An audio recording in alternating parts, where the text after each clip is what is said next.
Now, today would have been Maandamano Day, but there's no Maandamano today. Our focus shifts back to this bipartisan dialogue committee. Okay, 15-member committee has already been set up. 14-member rather. Kenya Kwanza 7, Azimio 7. Right. There's been this standoff about the membership of Kenya Kwanza. You have a guy that we want you to get out. Azimio, you have a guy that we want you to get out. Kenya Kwanza yesterday said, okay, you want so and so out. Adan Kainan himself said, ni mimi ndio shida. Si mimi nijiondoa basi. Situendelee. Now, the co-chair of this bipartisan dialogue committee is the Honorable George Murugara. He is the MP for the Tharaka constituency. He is the co-chair of the bipartisan, leading the Kenya Kwanza team into these talks. He is also the chairman of the National Assembly's Justice and Legal Affairs Committee. Good morning, Mheshimiwa. Good morning, Latiff. Good morning, the rest of the team. Karibu sana to Kenya's biggest conversation. We call that the hot seat, eh?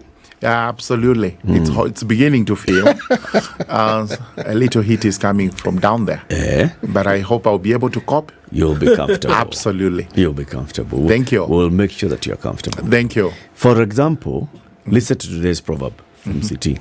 Our proverbs for the whole of this week have been from the country of Togo. Togo is one of the tiniest countries on the continent. The continent of Africa. Yes, exactly. It's not the smallest. The smallest is Seychelles, actually. Yes. Now, By the seashore.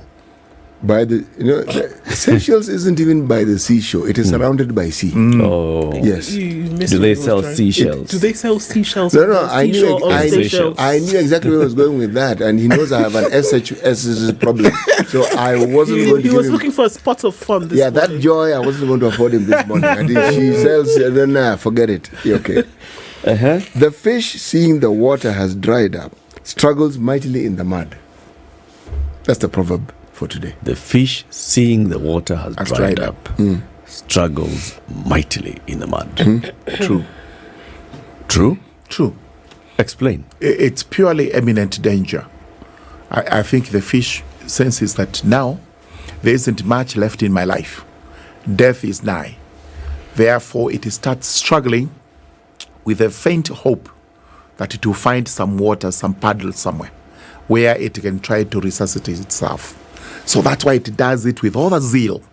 It's not jokes anymore. The water is gone. My life is in danger.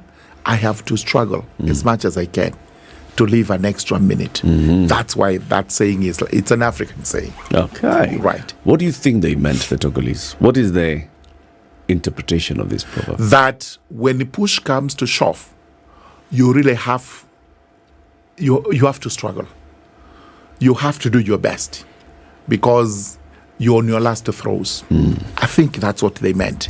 That when it's tough, when the tough gets going, you got to get tough yourself. The going gets tough, the tough gets going. Right. That's just about it. All right. The Kikuyu have a saying for that. What is it? It's called that moment. You're swallowing a bone and then it gets stuck here, right? Yes. You only have one thing to do. It must go. It must go down. Yeah. It must go. We have it. There is no issue like, removing it. No. Yeah. It must go. It must go. So that's why you look for some lump of ugali. Or swallow and twist your neck to the side. Exactly, to try to push it down. Are we at that moment, Mheshimiwa? No. I don't think we are really at that moment. Though there were varied opinions as to whether that is where we were. I think our country is still on its feet, and that what we need to do is just to act in utmost good faith. Let's discuss. Let's have an open discussion, all the time putting the country first, not our own selfish and parochial interests. It has to be the country. Once we are on that path, it may not be that defining moment, as we can say. Take us through what has happened since the two committees, the two sides basically named their members to the committee. Yes. And the first time that you met, and the issue of the opposite members became a conflict. Why was it an issue? It was an issue because both sides felt... No, first it began with the Azimio side, who said that we had included somebody from their coalition as a member. Our response was, for all intents and purposes, the honorable member was actually part of our group because we had selected him from our PG in State House where his party was present. So we felt he was our person. They felt otherwise. Then we told them, if that is the case, then relook at yourselves. You also have somebody on whom we can claim interest. And that's how we raised the issue of their member. Of course, they responded by saying, sorry, we have raised the issue first. You guys, what you have is an afterthought. It's because you have said it, you said it. You wouldn't have said it if we had not said it. To some extent, they may have been right with that. But eventually, we said, let's consult further. And before we consulted further, it came to pass that they had suspended the negotiations or the talks, and they were saying we are going back to the streets. It wasn't pleasant because the talks came because of the demonstrations. If there were no demonstrations, possibly the talks would have taken longer. They wouldn't have come as soon as they did. But here we were, and we said, fine, as Kenya Kwanza, we relook at our position, and let's just give one condition. We don't have to give many. Because the talks have come along because of the demos, let them call off the demos. Let's look at what their demands are. Honorable Kainan is a gentleman. He will listen to what we have to tell him. He also has his own position. We will discuss and let not one person be the deal breaker. And that's exactly what has happened. Is the committee's focus to have this conversation so that the demos will stop? Or is the focus to have the conversation so that the issues that are being raised then will be dealt with? We have made one decision, which is that there are issues that are being raised, and those issues must be discussed. But what accelerated the talks are the demos. So this is why we said, let's call off the demos first, and then we proceed to continue with the negotiations. Okay. So really what we want the talks to achieve is what is good for the country. But at the same time, the demos are not taking a good trajectory. Sure. They are not going the right way because every day something bad happens. It's bad for everybody. Yeah. It doesn't matter if we say that is from Azimio, that was caused by intruders, that was caused by the police. It is ugly for everybody. Okay. So the talks will go on a clean slate, utmost good faith, bona fides as they call it, and goodwill. I believe from both sides. And we really don't want to hear of many, if you do not do, we will do. If you don't do, we will do. So something similar to blackmail. Let's go to the table, bring your issue, let's discuss it. There is no issue that doesn't have a solution. Beyond having a conversation around a table, Mweshimiwa, in all honesty, if the two principals had not come out and had whatever conversation they had on Palm Sunday and said, okay, fine, let's have a conversation, those who sit at the table, is it in their interest to really have this, brought out and really dealt with? Or is it they said we should talk, so let's talk?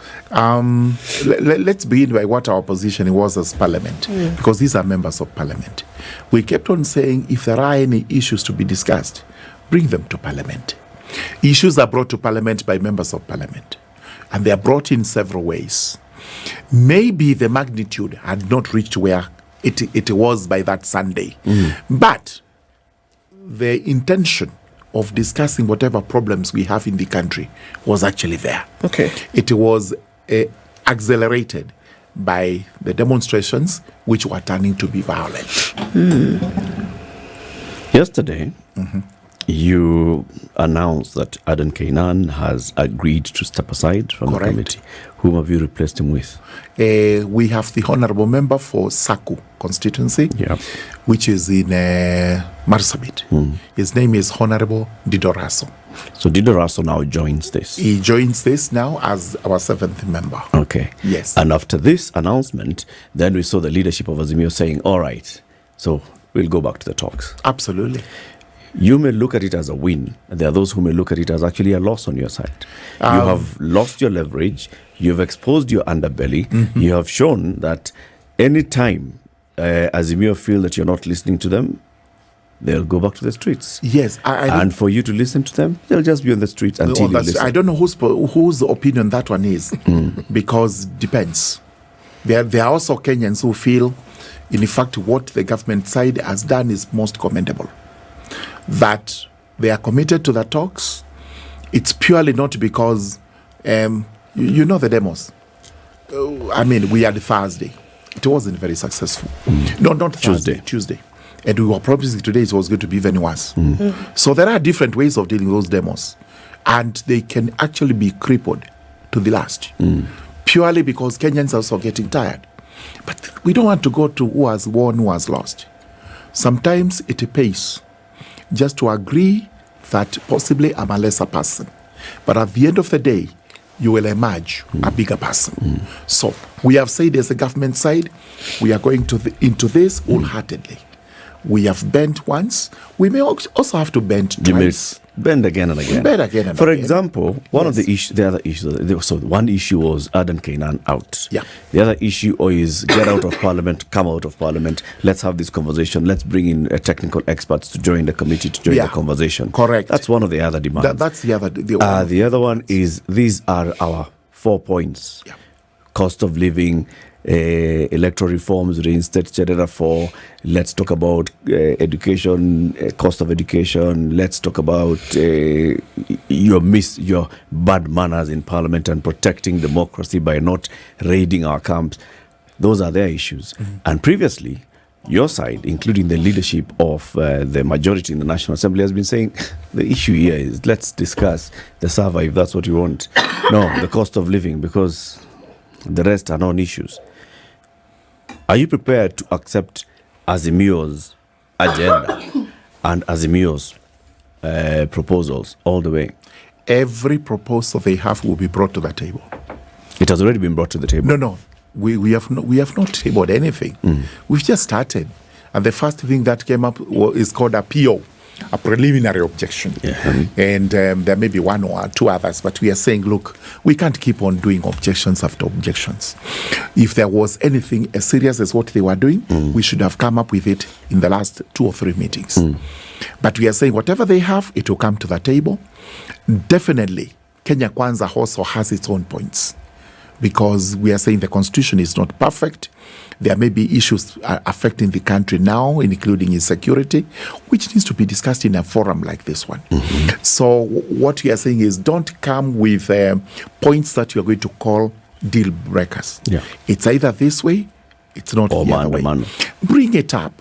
Opening of the server, bring it to the table. Definitely you will present your case to the fullest.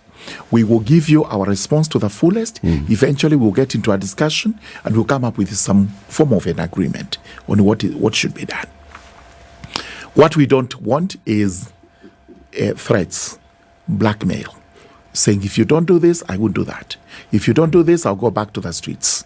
That is not a very good discussion. Do you have your limits? Because they clearly have said, like, these are our limits. No. And unless, if we're not having these talks outside, we're bringing experts.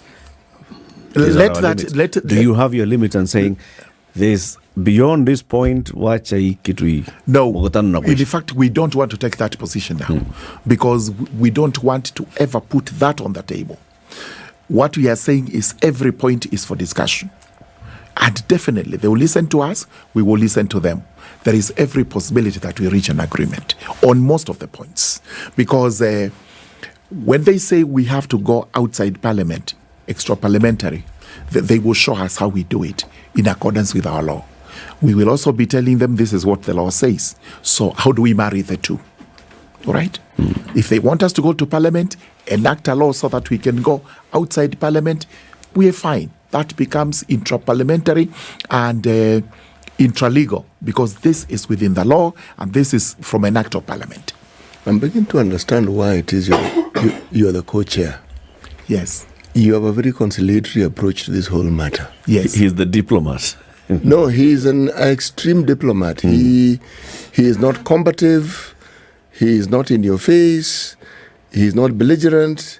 And there's nothing that is beyond discussion. Yes, there isn't any. Yes. Because really that is the position we are taking. Yes. And I'm doing this with utmost good faith, because that is what we agreed when we went to our PG. Let us have a discussion, an honest discussion. Let us not try to bully, brush aside the rest of the other group. They may feel we are in government. We have the power, we have the machinery, we have everything. And therefore they start saying we are treating them as underdogs. That is not the case. If anything, we are going to bend. As we said yesterday and the day before, we will bend to accommodate these talks because they are for the better of the country. The country is bigger than all of us. Whatever we do, we know there is posterity in the country. Today is Murugara. 20 years I will never be anywhere near possibly where I am. It will be somebody else. But I cannot say, let me ban the country now and enjoy my little time I have here on earth on some ashes because I will have nobody to discuss me. That is wrong. Beyond the subjects, the matters that we have been told will be part of the discussion, does your forum allow for other issues to be brought in that were not necessarily tabled in the first instance? I think we will have to because of Article 118 of the Constitution, which is on public participation. We want to take public participation as real, as it should be, such that when we invite you, you come with your issues, bring them to the table, make a presentation. They form part and parcel of the agenda. We are not inviting the public to come and give us some cosmetic talk, some talk that is going to be to grease what we have been doing. It is going to be real. It's going to be for everybody. Let those who have interested groups, we may not be able to accommodate every Kenyan, and that's why we may have to go by interested groups and maybe political parties, religious groups, human rights commission, associations, NGOs, etc. But also we may have to accommodate a few individuals out on their own right because of their peculiar position in the society. All that we are saying is part and parcel of the discussion we are going to have within the time that we are going to get, because we also won't have this indefinitely. Although we may approach it this way, we have not discussed, it's my own view, that we take the most urgent of the issues raised by Azimio and possibly raised by Kenya Kwanza. One by one, we deal with it to conclusion so that there is no lacuna as we talk. We are trying to bridge up the gaps like IBC. IBC may not wait longer than it has waited. We now need to go to the table, agree on how to approach that issue so that we have a commission in place and we can have the looming by-elections conducted. You know, in every negotiation, there is bad cop, good cop, by design, by default.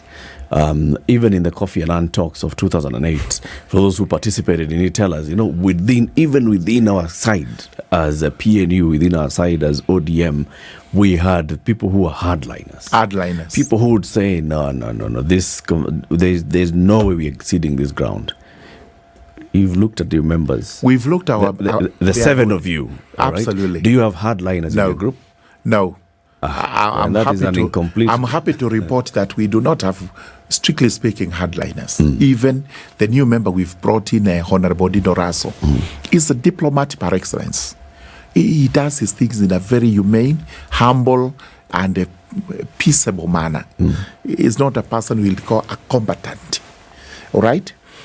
So we've looked at our membership, and I think that is the reason he gives those compliments, that we look like people who are out to talk in utmost good faith.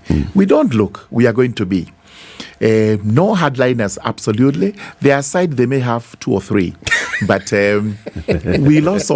we pacify those ones. We will tell them, look, you have to reason. You cannot always say it's either this or that. And just reason with everybody. They may have 2 or 3. And I believe that is why they were looking upon us with some element of contempt when we were formed. Said, sorry, you brought us some greenhorns here. You're weaklings. Some weaklings who cannot discuss anything. You just need to be there to hear them speaking so politely and in a very convincing manner. Because I believe the reasons why we were selected must have been, we want to go in there not to ruin these talks, but to carry the talks through. How will you deal with the hardliners on that side? We try to convince them. Because I'm sure you've had several meetings. We have had several meetings. And you have looked at the characters across you and, the demeanor of the people that you're facing. Absolutely, yes. And there are those who appear, these ones we are going to have extra work to bring them on board. And unfortunately, possibly, you may not even know who they are. You may have some thinking of or some suspicion. It's so and so. It is not that way. When you reach the table, it's when you see there are actually different people who are taking quite hardline positions. But we are of the view that they too will mellow as we go along. They will see to it that the country is more important than their political party formation, than them as individuals, even than the core principles, the appointing authorities. We must bring the country first in whatever discussion we are going to have, and we emphasize. You asked me, what can you say? We emphasize that the talks are going to be within the law. Anything outside the law, we will have to leave it for enactment in Parliament or whichever other way it's going to be approached, but we are going to have the talks within the law. Within which law? With the law that is existing in the country. So the present law? The present law, because that's what we have. Okay. We cannot think of the future law or some law that has been repealed. We will have the existing law. When you bring your issue, if we bring the issue of security as Kenya Kwanza, what does the law say? And which is this law we are talking about? Does it require amendment? Does it require repealing? Do we require new law? All that is what we shall be talking about. But we cannot say we will now act this way when there is no law that says that is what you can do. Because that, again, is going to be extra legal. Okay. Let's take a break at 28 minutes to 9. The conversation this morning is with regards to the bipartisan talks. How long can this window for talks remain open? The co-chair of the bipartisan committee is the Honorable George Murugara, the MP for Tharaka constituency, also the chairman of the National Assembly's Justice and Legal Affairs Committee. He is here. He represents the Kenya Kwanza primarily, but also now as a co-chair, he represents the bipartisan committee. How long can this window be open, and what do we expect from this committee? Mheshimiwa Ndu had asked the question, which was, what do we expect to get out of these talks? Is it going to be things that matter to Wanjiko, or is it going to be things that matter to the political class? And this also now dovetails into the other conversation that has even come from the civil society. All right, so it's a moment for the nation to talk. But the nation does not have to start and end with just the politicians in parliament.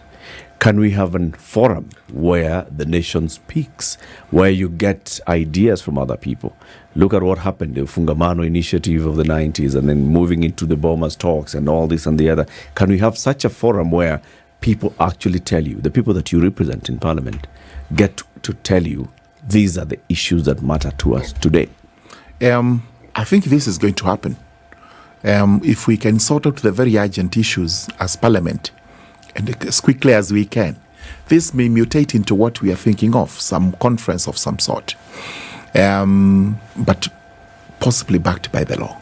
Because if there's no law that backs such conferences, it's the high time we came up with it, so that it is enacted into an act of parliament which can be invoked by any interested party, and once it's invoked, then it comes into play. We have the urgent matters, which I think, in as much as we're going to have public participation on them, it is important that we also put them to rest. What are these urgent matters? The most important is IBC. It's IBC. Of course, we have the high cost of living, which is being addressed as a policy matter by the government. From time to time, and we've said within a period of possibly 6-8 months, we should start seeing results. But IBC cannot be addressed by anybody else apart from Parliament. Therefore, if we are to begin on this, let's begin on IBC, constituted as we look at its legislation, the law that governs IBC. And that's why we bring in the public. How can we make that law better? And let the public bring their views to us. Let's also give them their views. And eventually let's go to Parliament and see what we can do to the law. The rest of the issues will come along. We will be discussing them. And if there are some that require conference, then that is what we are going to report. That we possibly have a national conversation, a national conference, where Wanjiku can also come and state her views on whatever it is she has in mind. But what we've said is we will discuss what will come to the table. And therefore, for anything to be discussed, it must be brought to the table. It must come to the table. If it is not brought to the table, then it's not open to discussion. Azimio have indicated what they like to bring to the table. Cost of living, IBC composition, open the server, or, let's review the election of 2022. Let's review the decision of the Cherera 4. Of course, you'll see how to deal with that. And parliamentary democracy. What is Kenya Kwanza bringing to the table? Number one, Azimio has not brought anything to the table. They haven't yet, but they have indicated what they want to bring to the table. They've just indicated what they would want. We'll also indicate what we would want, and it has to be from consultation between Kenya Kwanza. All right? So right now, as Kenya Kwanza, as a 7-member Kenya Kwanza committee, do you have anything that you are likely to take to the table? We have not sat to agree on what is coming to the table. We may have varied ideas. Every person has an idea here and there. Everybody has something to say. Like I would want to bring the issue of security. Banditry in the northern region, and everywhere else, insecurity, even the churches, what those rogue churches are doing. We would also want to bring about demonstrations. I mean, sincerely, how safe are demonstrations without some law controlling them? We want to bring this to the table. You have had others from central Kenya, championed by Honorable Gathoni wa Muchomba, saying we would want one man, one vote, one shilling, one something.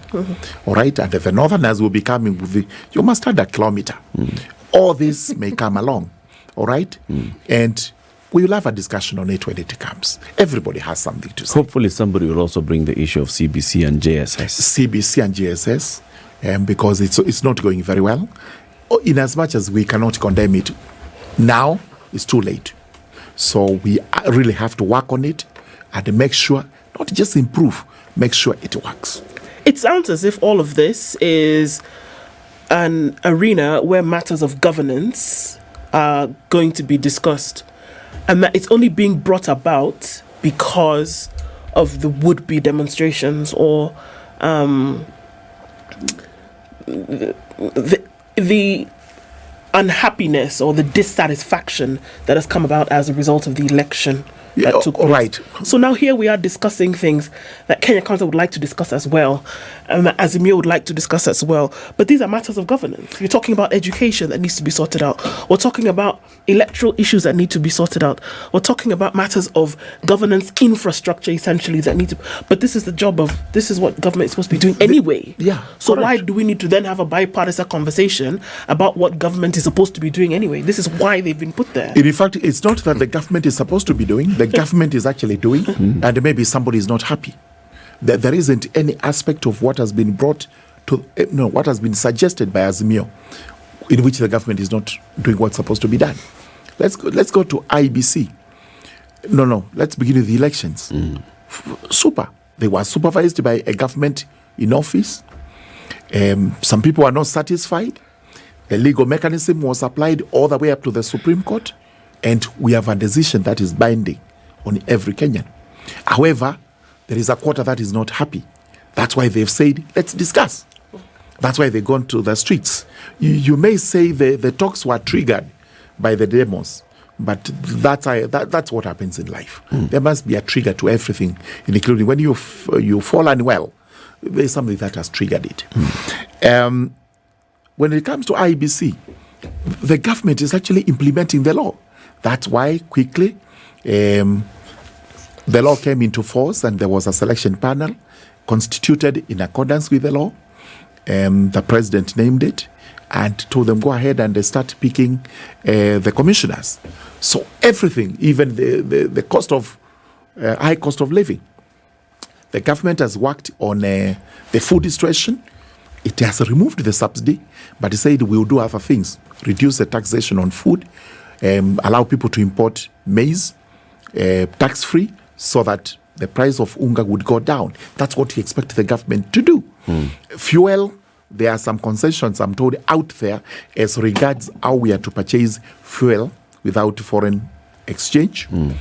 And in a while, once those concessions come into play and the ships start landing with fuel paid in Kenyan shillings, we are told the price will go down. Again, those are matters of economics, those are matters of policy. I believe the government was actually trying to do everything, including CBC. I mean, sincerely, it was changed. We had to accept it. When we went to collect views from Kenyans, they were insisting it's not as bad as we thought it was. And therefore, let's agree we carry on. And unfortunately, it doesn't have any infrastructure. The funding may not be as available. The syllabus is still not well developed. But there it is. Even teachers. You saw we recruited about 35,000. Yes. We have to do another 35,000 possibly in July, as soon as money is available. Because it's a teething problem. And there's little we can do about it. Eventually, all the systems, 844 was implemented when I had just left the old system. And I know it also had teething problems. Eventually, it became defined. We accepted it, and we have lived with it for many, many years, 30, 40 years. So even in CBC, we believe it's going to be refined, it's going to be properly implemented, and at the end of the day, every Kenyan will be happy with the system as soon as we have the teachers, we have the infrastructure, classrooms, syllabus, and the other necessities. Mheshimiwa, I like the way you've articulated these matters. In terms of priority, what would you say as a representative of the people of Tharaka, what would you say is the priority of the people you represent and the priority of Kenyans right now? Right now, Kenyans are up. They are sad. They are crying. The cost of living is high. And we've told the government, please work on this. Whichever way, do the best you can to bring down the cost of living. And the government has told us they are actually working on it. With the importation of maize, although this seems to have some issues here and there, which I hope they'll be removed. We need to see the cost of living going down. That's number one. We need to see the cost of fuel going down so that it doesn't become too expensive to travel. We know they are crying over that one. Again, they're also crying over CBC. That's a priority we must work on. In areas that are insecure in the country, there's a hue and cry. Because that security situation is a little bit, it's wanting in terms of people being protected. This must be addressed. So those are the priority, whatever. Then, of course, at the national level, and we cannot, even if Kenyans may not know what is IBC, they may not know how important it is. It is extremely important for the country. That's why we are saying it's one of the most urgent matters on the table. Because we lost a member of parliament just the other day, and there are laws that say you have to do a by-election within a given period of time. Yeah. Now, we possibly have to go to court to get extensions. I don't know whether you go to court or you go to parliament, but I'm 100% sure you don't go to parliament, you go to court for extensions because there's no IBC to conduct these by-elections. Yeah. So we have all this to talk about. Yeah. And yes, in as much as the demos were there. That's why they were finding favor with Kenyans because of the high cost of living. But we were saying it won't be addressed by going to the streets. The government will have to put into place policies that are acceptable in all situations to bring down the cost of living. In the circumstances we find ourselves in, many of which have been brought about by circumstances that are actually beyond Kenya Kwanza. True. So long as people cannot afford to eat, it means they can't afford to live. Correct. If education is seen as a privilege that only some people can afford and others cannot, it breeds many things, among them insecurity. Correct. Now, we have enough land, arable land. We have enough natural resources, chief of which is human resource. Now, when you say the government is planning, the land, they don't have to look for it. It exists. We already have the land. We have the land. Human resource, the government doesn't look for it. We already have human resource. More than sufficient. So, when you as parliamentarians talk to your colleagues in the cabinet and they talk about the policies and the things that they are doing, what is it that they are doing to ensure that everyone can afford to eat? Those who have the willingness to work can actually work? Because so long as people are eating and they know they can eat, so long as they know their children can go to school, so long as they can go to work and earn a living, many of these issues that we are discussing will not be issues at all. Correct. So, I'm putting it as a layman. I am in full agreement with you. As a layman, you've said exactly what is supposed to be said. Because if you want to reduce the cost of food, the cost of living, and the cost of living principally goes with the food first and possibly fuel. And we have enough land. So that is why the government under the President, His Excellency, has always said there are two ways of doing this. The short term and the long term. The short term are the interventions he's trying to do now, which include just boost production. Boost production, if you boost it well, automatically, because of market forces, the cost of food will go down. Yes. That's short term. All right? Just the way he's doing with fuel. Again, you buy it in Kenya shillings and what have you. We have to find long-lasting solutions. The long-lasting solutions, because we have land, is exactly what he's beginning to do. Look for water. Find people water to farm. That's why he's saying, I have to go out there and do dams, which will be like lakes, so that people have water perennially. It is always there without any time saying, I cannot farm my tomatoes, I can't do my maize, I can't do anything. And you've seen recently there were adverts for quite a good number of dams in the country. And we expect even more, because once we saturate the country with water, our food problem is over. Work. We must, as much as agriculture is going to be a big employer, we also want to have industries employing our people. We must encourage investment. That's why we were crying internally. And that's why possibly you see us the way we are as we talk. Not very bold and not that radical as we are supposed to be. Because these demos were affecting the country in a very negative way. Investors running away, tourists can't come in, and this is not good for the country. We want a peaceful country which is going to be a hub for everything. Once we do that, you will see this landed population which we have, and Kenya is not short of it, will start getting jobs from the investments. We must also go out there to the international market. There are people who have work, but they have no workers across the globe. Japanni was here. We are happy. Saudi Arabia, we just need to tighten nuts here and there, because it may not be as bad as we are told it is. Just some misbehavior here, some characters who don't want to follow the law there. But at the end of the day, there is work available in the Arab country, in the Arab world, in the Americas, in Europe, and we have no problem with exporting young people to go and work out there. In the rest of Africa, there are some African countries who do not have a qualified workforce as our country. This can only be done in a stable, developing country.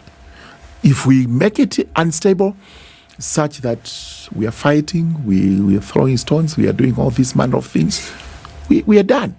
So, just accept what we are trying to do today, this morning, is that let's bring the country back to its senses and let everybody come to the table and talk. Is there a timeline by when these talks should end? Let me be frank with you. It can't be an open-ended. It cannot be open-ended, absolutely. But let me assure you of one thing. We are talking today, co-chair Murugara, co-chair Otiende Amolo, 7 members from each side. These are just proposals. Absolutely. They have no legal basis. This committee has no legal basis whatsoever. In as much as I'm proposing to Honorable Otiende Amolo we meet tomorrow, just to ensure that we pick from where we had stopped. We are nobody. So there is no, and so this is the thing. Yeah. So, there's no guarantee that even after all these talks that you have, wherever you have them, there's no guarantee that the proposals that are being made or that the discussions that are being had are going to be binding in any way, shape, or form, and that they're going to sway or change the situation in any way. They are going to be binding, because we have said as soon as we now agree on the parameters, we go to the table, which we should be doing by tomorrow or next week or the week after. We have to go back to Parliament. We have to establish this committee under the law, parliamentary procedures and rules, so that we anchor it on law. As a select the committee. report that it's going to be a select ad hoc committee or something. The report that is going to come in will be tabled in Parliament. Okay. It's for Parliament to do what it wants with it. Okay. So you can see that way it has some impetus. But if we do it under some law which does not exist, and there we are. Eventually, we don't know to deliver it to who. Maybe table one in the infonote, and maybe give one to the head of state. That's the end of it. It may not take us anywhere. However, a report of Parliament is as binding as a decision of the court. So once we finish with the report, we have to take it back to Parliament with the recommendations that are in it. Okay. So we must, as we talk today, we have no legal footing. But in a period of time, we must get some legal footing from Parliament so that we can now go in, work as a parliamentary committee, ad hoc or select, whatever we are going to call it, going to do certain pieces of work. So the motion that will go to Parliament will have the terms of reference to a greater extent, maybe with what is called a general purposes clause in it, that they can do anything that comes to them, and a timeline. And that's where the timeline will come in, whether 90 days, 120 days, 2 years, 3 years, as Parliament will deem fit, so that we have all issues resolved. So until that happens, you don't even have a budget. We do not have a budget. You are buying your own tea when you We meet. are buying our own tea ourselves. We have to pay for the hall where we meet, because there is nobody who is going to pay for you. And it's exactly that. And especially... So who's paying? Is it Kenya Kwanza as a parliamentary grouping that is paying sometimes for this? Honorable Sifuna would pay. Sometimes Mjiji Murugara would pay. Because what do we do now? Parliament would have actually assisted us if it was not the objection from Kenya Kwanza, from Azimio, that this should not be parliamentary. So they're saying, if they are objecting, and we spend the money this way, it will be raised on an audit query. So, gentlemen, we may not be able to help you. But had we agreed this is all of us, then it would be an extension of parliamentary meetings, whether a committee, whether the Speaker has a way of finding it, how it would foot this bill. But for how long can we continue like this? Can't go for long. I can't pay for long. Sifuna Otiende won't pay for a long period of time. So we really have to agree on who we are and how we are going to proceed, and where is the budget coming from? How much is it? etc. Do you sense that there is goodwill? Final question. Is there goodwill from your principals, both of them? Yes or no? No, there's goodwill. 100% there's goodwill. Okay. Because I know from Kenya Kwanza we have a free hand. We are told, please, run this in the best way you can. You have the ability, you have the know-how. Okay. I also believe the core principles in Azimio actually are coming to see it right, that nothing will be achieved with Mandamanos. Let these people talk, and I pray they give them a free hand. A free hand is not on every issue we have to run back to the appointing authorities to consult. Let me exercise my discretion and exercise a decision. And that decision is going to be accepted if it is prudent. But if it is imprudent, then you have to blame me because Okay. I've made some decision that is not wise. Mheshimiwa, thank you very much for joining us. Thank you very much. Thank you. City. Muga. Yes, Muga. Muga. Thank you so much, Muga. Muga. Yes. Muga. In Meru, it's a greeting. But then I would say Muga Muno. Muga Muno. Yes. Yes.